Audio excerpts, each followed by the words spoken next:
की धर्म विचारून जर गोळी मारली जात असेल तर हिंदू धर्म म्हणून एक होण्याची ही सध्या काळाची गरज आहे माय.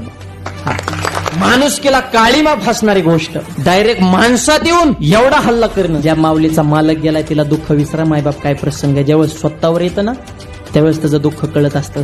सीमा तुमच्या ताब्यात आहे, सैन्य तुमच्या ताब्यात आहे, सुरक्षा यंत्रणा तुमच्या ताब्यात आहे. ते बाहेर देशातून इथं येतातच कशी, विचार करण्याची गोष्ट आहे ना. भारत देश काय आहे एकदा कळून जाऊ द्या. रावणाला मारू शकत नाही तो राम असू शकत नाही, लंका जाळू शकत नाही तो हनुमान असू शकत नाही, 100 अपराध सहन केल्याच्या नंतर सुदर्शन चक्र फेकू शकत नाही तो कृष्ण असू शकत नाही, आणि एवढा अन्याय करून सुद्धा शांत बसल ती भारत देशाची माती असू शकत नाही. भारत सरकारला सुद्धा विनंती, हल्ला केलाय असा प्रति हल्ला करा की 100 वर्ष परत हल्ला म्हणलं की पाकिस्तानच्या अंगावर थरकाप उडाला पाहिजे. Download Share